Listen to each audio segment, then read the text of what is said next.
Continue to learn. Don't waste time. Even looking back, I felt like I could have started earlier. You can't afford to wait. If you've got a desire, start something, go for it. I started a business when I was 17, and even after school I tried to start a few degrees. I started 3 and never finished any of them. I wish I would have just stuck at it.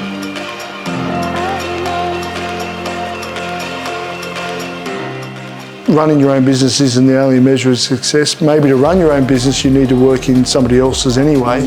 But go and do it, and don't just follow that path of, because my parents said I need to be a lawyer. If you're going to have to do that, be a lawyer in the industry you love most and you're passionate about, because that could certainly lead into other opportunities.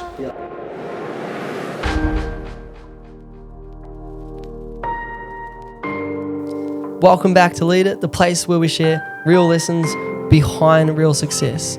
This conversation was really valuable. Trevor Folsom has spent years investing in businesses and people, learning what actually creates the long-term success. And in this interview, we talk about decision-making, emotional intelligence, growth, and the lessons he's learned from years of building businesses and investing in them. Trevor is incredibly generous, family-orientated, and someone who genuinely loves helping people, especially younger people, believe bigger, think better, and move toward their goals. That's why this conversation is so valuable. Here's my conversation with Trevor Folsom. All right, well, it's awesome to be joined by Trevor Folsom. Welcome, Trevor. Thanks, Isaac. Thank you so much for your time and joining us. Instead of me introducing you and saying who you are and what you do, we always say on the series, if you were to introduce yourself to someone that had no idea who you were or what you do, without being super humble, what would you say? Oh, thanks, Isaac. Look, first I see myself as a father of 3 that loves to surf, loves to help others, and certainly through my business career, I've been labelled as a sort of serial entrepreneur.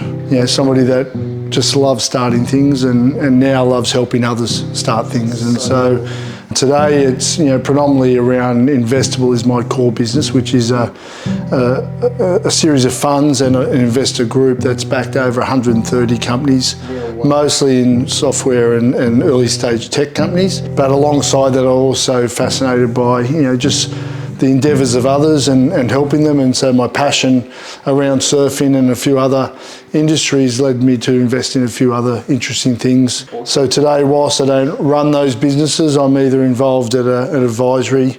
I invest first before I support them, and then I have a whole team that support that portfolio, of which some of them I'm more involved in than others. Yeah, wow. That's really cool. And then going to the first question, that journey of starting everything you do, where would you say that journey actually started? And was there something that pushed you down that path or led you that way? Well, yeah, that's it could be a topic in itself. Look, I think the journey started. My father was an entrepreneur, so I think it's in the genes. He had some success, but he had pretty horrific failure in the end, and that sort of led to a marriage breakup with mum and my father. And so at a young age, I was brought up by my mum. We lived in housing emissions, so we certainly didn't have the the benefits of what all my kids have today. And I didn't go to a private school, so I just but I think that sort of led and drove me my own desire to be successful. My mother's guidance was far from being an entrepreneur or starting my own business. She wanted me to, like all good parents, to probably go into law or medicine. But there was something about that didn't. I wasn't very good at school. I love maths, so that sort of kept me there, and I love sport, and that sort of kept me at school more than anything. And so, my graduation and even after school, I tried to start a few degrees. Which I started 3 and never finished any of them, mostly out of the lack of desire to really concentrate and learn. I think they call it ADHD today, but back then it wasn't diagnosed, and I was much like my son is today. He was really lacking that ability to focus on those things, but really wanting to get involved in sport. Anything practical was sort of my thing. So the journey started there. I always felt that I was going to run my own business one day, and especially as I learnt and moved into a corporate world and realised that it's about your degree or about how you networked. And but I really got a good start by my first real career was in finance, an American-based finance company who was in Australia, and they used Australia as their sort of incubation lab. They tested a lot of things down here, and so from a technology point of view, I was exposed to what was far more advanced than any other bank in Australia had exposure to, with a very small satellite branch of an American company, and I think that's where it really started. And so that learning and practical understanding about technology and how it was applied in financial services was really fascinating to me, and that's where I met my co-founder. And we were both middle managers, and we were both the youngest, so we turn up to these country-based conferences, and we quickly realised that we were both competing for the next jobs. So we're kind of competitors, but we had a really good respect for each other, and we ended up becoming business partners. And 25 odd years later, we still are. And so we rode the journey of our own business. It was called Blueprint, and we built a whole lot of companies. Some of them were successful, some were failures, some we sold, and some we ended up right into the end. We ended up having 1,000 staff, and we sold that business in 2008, just before the crash, the GFC. And so we're very fortunate to get out of that. Before everyone started going through that hard time. That's right. And so we went off on our own journey together, and separately for a few years, and then realised we missed the power of two. And I started investing in other companies, and Creel, my co-founder, Creel Price, he ended up going into more the entrepreneurial journey and education and supporting entrepreneurs, both globally, but particularly in struggling countries. And he did work in Papua New Guinea and across Southeast Asia, and later on in Africa with the Branson Centre. Richard Branson invited him to do something. So we quickly realised we were on similar new paths. I was investing, he was supporting entrepreneurs, and we decided to merge that together, and we created Investable. Cool. Wow, that's so cool. Yeah, awesome. So I was listening to that so much, I didn't think about my next question. That was really cool. The next question is, what would you say the biggest sacrifice or thing that you had to say no to that you believe helped you get you where you are today? Look, I don't regret anything. I probably was a bit envious of Creel when that American finance company was sold. He decided to jump across and go and live and work in the UK. I decided to stay with the new company that bought them, and gave me great insights into M&A and the challenges of another company buying a big company and trying to integrate and create a culture out of that. And it was really fascinating. But I kind of do sort of look back at that time, and Creel had an amazing time over in the UK, and he worked and he got to travel. So I never got to travel. I travelled a lot with sport, but in very short times. So I never really got that time away, that 12 months or more. And so sometimes I think about, it'd be good. Certainly, I encourage my kids to explore that, to work in another country. But my journey was, I stayed, learned from that company, and continued to develop my passion for people, around sport and so forth. Yeah, wow. So you'd say that sacrificing time away from traveling and what other people were doing. Yeah, really helped you set you up, or?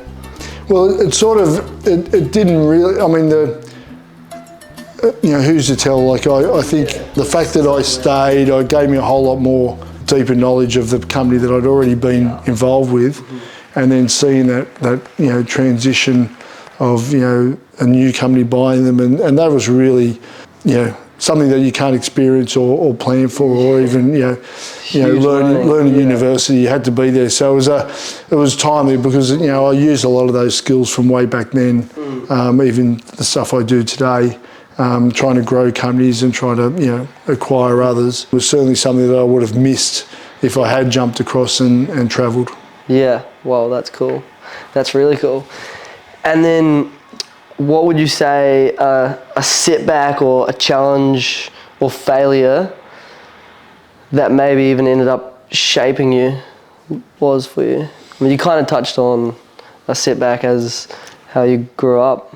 Yeah, look, I really encourage everybody to get an education and learn, and I know I laugh about it and say, well, I didn't finish anything, but I kind of do really see that as a failure. I wish I would have stayed through and finished those degrees. Even like now with how successful. Yeah, there's just a part of me to think there's so much learning you can is provided, and certainly today's education platform is far different to what mine was, and I think it's much easier to get that knowledge today. But I think it's probably something that I wish I would have just stuck at it, and but in saying that, it drove me harder because I wasn't going to advance my career because of a degree or a piece of paper. I had to advance it on myself. So, which sort of, once I'd been in corporate for a while, I realised there was going to be a ceiling unless I went and did an MBA or got that qualification, which is a bit, unfair. So hence why, once I decided to start my own business, there was a time, maybe 3, 4, 5 years in, I wasn't employable. Like I had no choice. I had to stay doing my own thing, and probably had no desire to go back and kind of drove me to make sure I was successful at that business because it felt like there was no other choice. Okay, yeah, wow. Yeah, that's cool. Great. And then if you could give a piece of advice to either your younger self or someone who's 18 to 25 right now, what would you tell him? Probably feeding off that, it's really, there's two parts. Continue to learn. Don't waste time.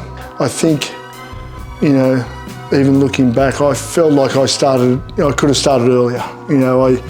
You can't afford to wait. If you've got a desire, start something, go for it. You can't overplan these things.